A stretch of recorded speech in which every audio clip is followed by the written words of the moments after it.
مشاهدينا الكرام، أسعد الله مساءكم بكل خير. أحييكم من الفضائيات الإريترية وأقدم لكم نشرة الأخبار لهذا المساء، معكم فيها نور الدين خليفة، وأبدأها لكم بأبرز عناوينها.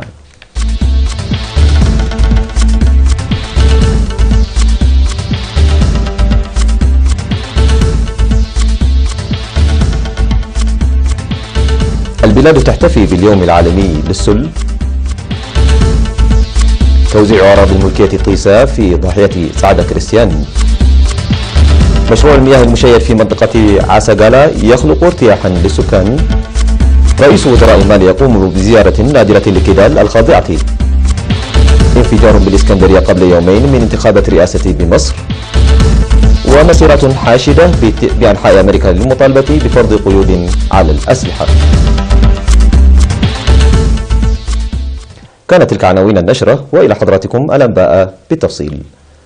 أحيت البلاد في 24 من مارس الجاري اليوم العالمي للوقاية من مرض السل بساحة مدرسة أبرهة بهتة للمكفوفين في العاصمة أسمرة على مستوى البلاد بمختلف البرامج.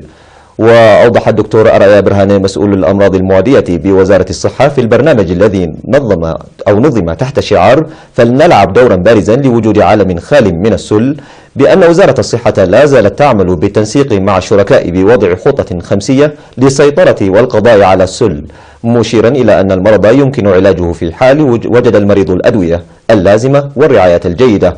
وذكر عن إدخال وسائل علاج مرض السل في مناطق واسعة من البلاد، ونتيجة لتوسيع خدمات العلاج انخفضت الوفيات جراء المرض. وقال إن تحاليل مرض السل التي كانت مقتصرة فقط في المستشفيات تم إدخالها في المراكز الصحية، حيث توجد معدات التحاليل حاليا في 76 مؤسسة صحية بأقاليم البلاد، وتقديم دواء السل في أكثر من 70 مؤسسة صحية ليحصل أكثر من 95% على المرضى من العلاج دون الذهاب بعيدا.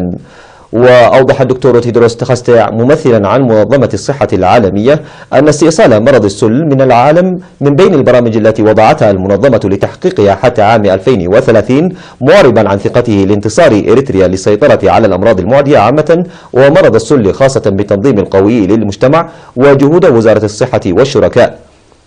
وذكرت مسؤولة السيطرة على مرض السل والأمراض المتنقلة من الحيوان إلى الإنسان الممرضة هيوت نجوسي أن حملات التوعية الجارية في أوساط الشعب تحقق نتائج مرضية، مشيرة إلى أن حوالي 800 من العاملين في الصحة الريفية على مستوى البلاد يسيمون في الحد من المرض وخفض الوفيات.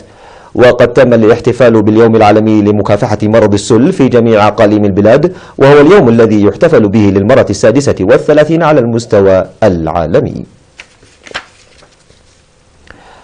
وزعت في 24 من مارس الجاري في ضاحية سعادة كريستيان بمديرية بريخ بالإقليم الأوسط الملكية الخاصة طيسة ل 1969 من أبناء الضاحية. وأوضح في المناسبة مسؤول فرع وزارة الأراضي والمياه والبيئة في الإقليم الأوسط السيد ميكائيل مائيل أن 844 من الذين وزعت لهم أراضي الملكية، أي نسبة 42% هن من الإناث، مشيرا إلى توزيع أراضي الملكية على الباقين في وقت وجيز في حين أكملوا جميع المستندات المطلوبة. وأفاد رئيس لجنة أراضي الملكية في ضاحية سعادة كريستيان السيد جبراب أفوركي بأن المشروع الذي أشرف على الاكتمال سوف يلعب دورا كبيرا في حياة المواطنين، مشيدا بروح التفاني الطيبة لأعضاء فرع وزارة الأراضي والمياه والبيئة في إنجاح عملية التوزيع. هذا وقد وزعت من قبل في الإقليم الأوسط أراضي الملكية طيسة على ضاحية إمبيتو، عدمزمات وعدر عدا ولاغوين بمديرية قال نفحي، وفي ضاحية بلزة بمديرية سرجقة. أعربت نساء عسقالة بمديرية أرعتا عن ارتياحهن لإرساء مشروع مياه وسط قريتهن، وأشرن إلى معاناتهن السابقة لجلب المياه من مسافة طويلة، مما تطلب التأكيد على إرساء مشروع المياه. وأوضح المدير الإداري للضاحية السيد محمد معرنور إن مشروع المياه أسهم كثيرا لتجمع القرى وتحسين معيشة السكان. وتبعد عسقالة مسافة 500 كيلومتر إلى الشمال الغربي من عصب، وهي إحدى ضواحي أرعتا 10.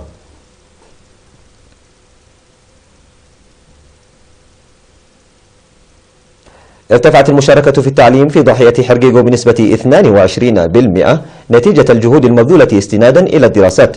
وقال مدير مدرسة حرقيق الأستاذ صالح حسين أن الدراسة التي أجريت استنتجت بأن 113 طفلا لا يذهبون إلى المدرسة رغم بلوغهم العمر التعليمي، إلى جانب ضعف المشاركة في برنامج تعليم الكبار، وقد تم إعادة 95% منهم إلى مائدة التعليم. وقالت مديرة ضاحية حرقيق السيدة حليمة عثمان إن تدني الوعي سبب ضعف المشاركة في التعليم، وقد تحسنت المشاركة بسبب حملات التعبئة وتوفير المتطلبات المدرسية من الحكومة.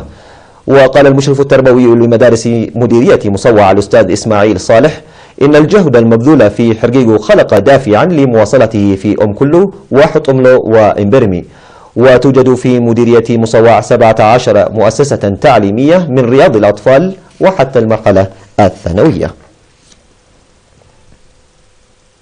قدم مكتب الزراعة في مديرية لوغو عنسبة بإقليم القاشبركة خدمات التطعيم لحوالي 30,000 من الماشية.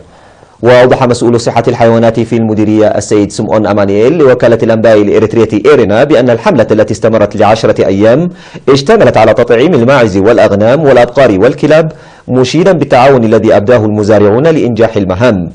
من جانبها قالت مسؤولة التنمية الاقتصادية في المديرية السيدة إلسا رستوم إن البرنامج هو جزء من الأنشطة الجارية لضمان صحة المواشي وتنمية إنتاجها، مذكرة المزارعين بالاستفادة الجيدة من البرنامج، مدركين أهدافه وأهميته، وإحضار ماشيتهم في الوقت والمكان المحدد لتلقي التطعيم اللازم.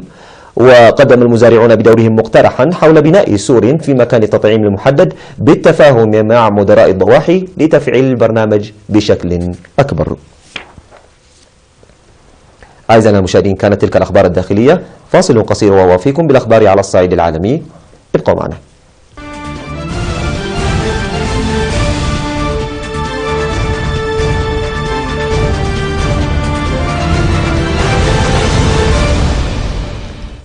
أهلا بكم مجددا. حيث وصل رئيس وزراء مالي إلى مدينة كيدال ليكون أول مسؤول حكومي رفيع يقوم منذ 3 سنوات بزيارة المدينة الخاضعة لسيطرة الطوارئ منذ عام 2012.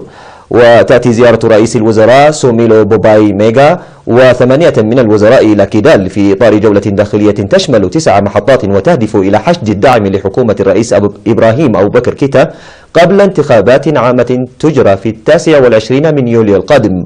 وأثار تدهور الأوضاع الأمنية شكوكا في إمكانية إجراء الانتخابات خاصة في كيدال التي يريد كثير من سكانها الانفصال وتأسيس دولة مستقلة للطوارئ. وأرسلت فرنسا مئات الجنود لطرد المتمردين في عام 2013، لكن الهجمات انتشرت في أنحاء المنطقة ووقعت بشكل متكرر على أهداف حكومية وغربية. قتل شرطيان في انفجار قنبلة استهدف مدير أمن محافظة الإسكندرية شمال مصر قبل يومين من بدء التصويت في الداخل في الانتخابات الرئاسية. وقال وزارة الداخلية إن 5 أشخاص آخرين أصيبوا في انفجار العبوة الناسفة التي كانت موضوعة أسفل سيارة على جانب طريق وانفجرت أثناء مرور مدير أمن الإسكندرية مستقلا سيارته. وقال في وقت لاحق إن الحادث لن يثنيه عن القيام بواجبه في تأمين التصويت الأسبوع المقبل. وإلى الآن لم تعلن أي جهة مسؤوليتها عن الهجوم الذي ألقت وكالة الأنباء الرسمية باللوم فيه على جماعة الإخوان المسلمين المحظورة. ويبدأ المصريون في الداخل يوم غد الاثنين الإدلاء بأصواتهم في الانتخابات التي يسعى السيسي للفوز فيها بفترة رئاسية ثانية وأخيرة طبقا للدستور، وسوف يستمر التصويت ليومين آخرين.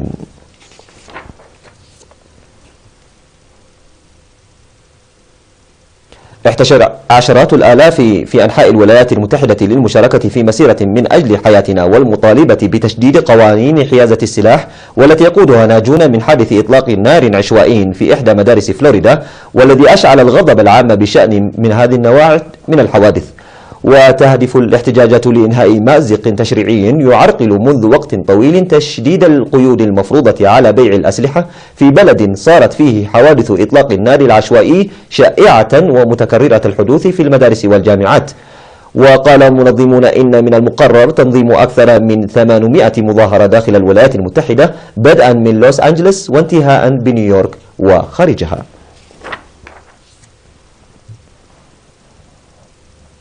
أزالت السلطات الروسية برجا للبث التلفزيوني ارتفاعه 220 مترا يعد أعلى بناء غير مكتمل في العالم. ويقع البرج بمدينة إيكاترنبرغ وسط البلاد، وقد بدأ إنشاؤه عام 1983 واستمر العمل به حتى عام 2000 أو 1991، لكن العمل توقف بسبب نقص التمويل. ووافقت الحكومة المحلية على إزالة البرج العام الماضي قبل عام من استضافة بطولة كأس العالم لكرة القدم التي ستكون مدينة إيكاترنبرغ واحدة من بين المدن التي ستستضيف مبارياتها. وبلغت تكاليف إزالة البرج نحو 3 مليون دولار أمريكي، وتقول السلطات إن هناك خططا لإنشاء حلبة للتزلج على الجليد محل البرج. مشاهدينا الكرام، بهذا أكون قد قدمت لحضراتكم نشرة الأخبار لهذا المساء من الفضائية الإرثية. أشكركم على حسن استماعكم ومتابعتكم. تصبحون على خير، إلى اللقاء.